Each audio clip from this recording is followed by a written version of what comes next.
Hai, bertemu lagi. So, video kali ini saya akan explain berkaitan dengan chapter 9, reaction kinetics. So, kita mula dengan 9.1, rate of reaction. So, sebagai pengenalan, apa itu rate of reaction? So, kita ambil contoh rusting of iron nails. So, proses pengaratan ni sangatlah perlahan. Okay, so dia mengambil masa yang agak lama. Jadi, proses ini menyebabkan rate of reaction rendah. Okay, compare pula dengan explosion of fireworks. Okay, so pembakaran bunga api ni sangatlah laju. Jadi masa yang diambil lebih singkat. Jadi rate of reaction dia lebih tinggi. So kita boleh buat kesimpulan, semakin singkat masa yang diambil, semakin tinggi rate of reaction. Jadi apa itu rate of reaction? So change in the concentration of reactants or products per unit time. Okay, jadi untuk cari rate of reaction, so kita kena tengok perubahan concentration terhadap masa. Terdapat dua cara untuk determine rate of reaction. Yang pertama adalah melalui experimental data given, dan yang kedua adalah graph of concentration against time. So kita tengok yang pertama melalui eksperimen data. So nak dapatkan rate of reaction, kita tengok change in concentration divide by time taken. So concentration dalam unit molarity dan time taken sama ada dalam second ataupun minit. Okay, jadi unit dia adalah molar per second ataupun molar per minit. Okay, jadi kita tengok contoh soalan. Okay, jika kita ada reaktan C bertindak balas dengan reaktan D menghasilkan produk E, okay, dan beberapa eksperimen dijalankan dengan mengubah data concentration initial. Okay, jadi apabila kita ubah concentration, masa yang diambil juga akan berubah. Jadi kita akan tengok perubahan terhadap concentration untuk substansi sahaja. Okey, jadi cara untuk kira adalah, okey, so tadi kita dah tengok rate adalah concentration over time. Okey, so kita ambil change of concentration divide by time. So kita akan dapat rate of reaction untuk compound C. Kalau untuk eksperimen yang kedua, apabila kita ubah dia punya initial concentration, jadi rate of reaction dia adalah, okay, so kita bahagikan change of concentration divide by time. So kita akan dapat ini dia punya nilai rate of reaction. Dan kalau untuk eksperimen 3, so ini dia punya nilai. Okay, kemudian kita tengok cara yang kedua pula, iaitu graph of concentration versus time. Okay, pun sama, untuk kita dapatkan rate of reaction, so kita kena bahagikan concentration over time. Dan unit dia pun samalah, molar per second ataupun molar per minit. Okey, jadi kalau kita ada graph concentration versus time, okey, so kita ambil contoh reaction ni. Okey, dan kita nak tengok perubahan concentration untuk reaktan H2O2 peroxide ni. Okey, so kita tahu H2O2 ini adalah reaktan, that's why dia punya concentration dia akan berkurang. Let's say kita nak tahu apa dia punya rate of reaction pada masa 120 saat. Okey, jadi apa yang kita perlu buat adalah kita ambil masa 120 saat, okey, dan kita pergi ke atas, okey, dan kita dapatkan nilai concentration dia di sini berapa. Jadi untuk kira dia punya rate, so rate sama dengan concentration pada masa 120 bahagikan dengan masa 120 saat. Jadi kita akan dapatlah rate of reaction sebanyak 4.75 darab 10 kuasa negatif 3 molar per second. Okey, kita tengok pula contoh yang kedua. Okey, kalau kita nak tentukan rate pada masa 300 saat. Okey, jadi pada 300 saat kat sini, so kita tarik ke atas dan kita kira dia punya concentration di sini. Okey, jadi untuk dapatkan dia punya rate, concentration dia adalah 0.3 molar bahagi dengan masa 300 saat. So kita akan dapatlah nilai rate of reaction pada 300 second. Okay, next kita pergi kepada rate expression. So rate expression ada dua cara untuk kita tulis, iaitu yang pertama adalah differential rate equation dan yang kedua adalah rate law ataupun rate equation. So kita tengok dahulu differential rate equation.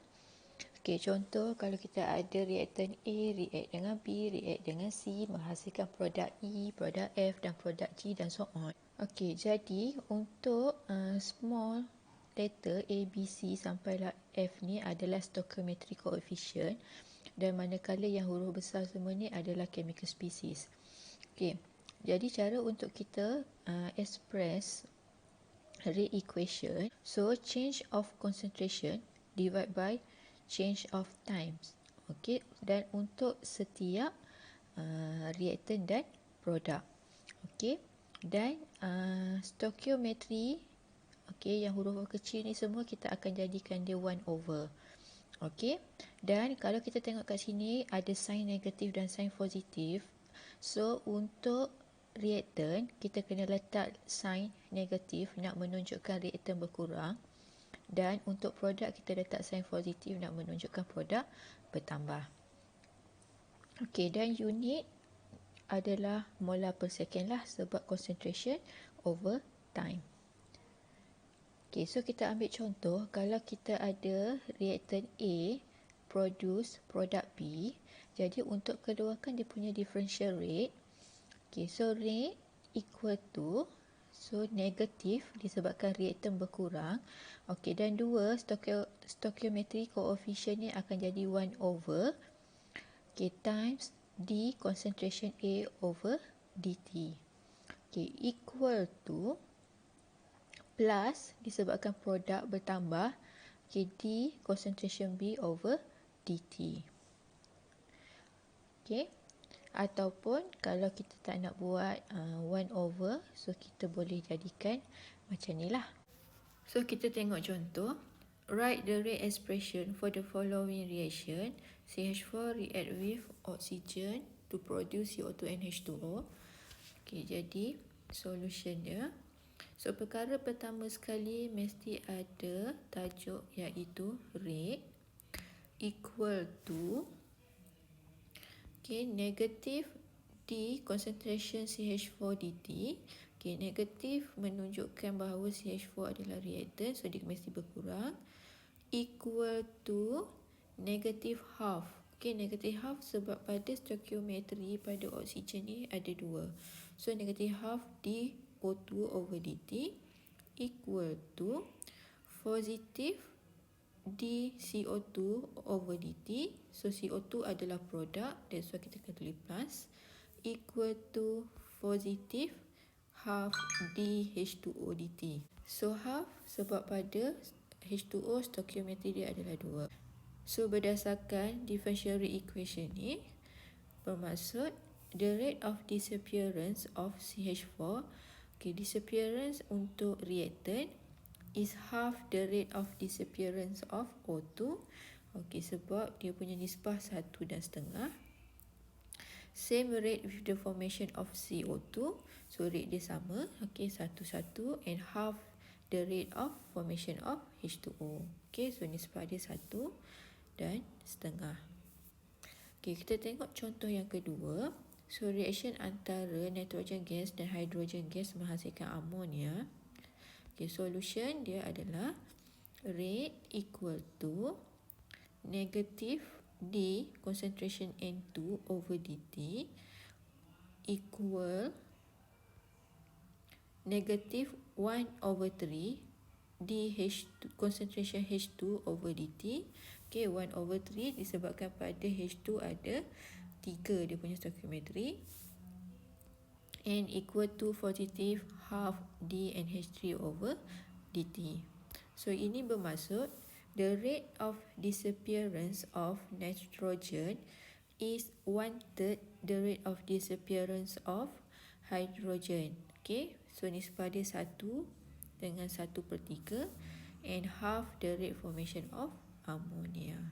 Okay, next kita pergi kepada expression yang kedua iaitu rate law ataupun rate equation. Okay, jadi kita ambil contoh A plus B produce C plus D. So rate law, rate equal to K times concentration A power of M times concentration of B power of N. K adalah rate constant, M adalah order of reaction with respect to A, dan N adalah order of reaction with respect to B. Okay, so di sini kena ingat bahawa untuk write the rate law, kita hanya ambil reactant sahaja. Okay, that's why dalam rate law ni hanya melibatkan compound A dan compound B sahaja. Okay, hanya reactant sahaja yang involve. Okay, dan kena ingat order of reaction, okay, M dengan N ni bukanlah stoichiometry. A dengan B tak sama M dengan N. So jangan sesekali ambil A atau B ni untuk jadikan power. Okay, so order of reaction kita akan tentukan dengan cara lain. Okay, jadi kita ambil contoh. Okay, reaction 2NO2 react with F2 produce 2NO2F. Untuk reaction ni, NO2 adalah first order reaction, F2 adalah second order reaction. Jadi untuk write the rate law, rate equal to K adalah rate constant times concentration of NO2. So disebabkan NO2 adalah first order, so kita tak perlu tulislah 1. Okay, times concentration F2 power of 2 disebabkan F2 adalah second order. Jadi jangan sesekali ambil order ni mengikut dia punya stoichiometry. Okay, tengok contoh yang kedua. Okay, so CH4 adalah second order dan O2 adalah zero order.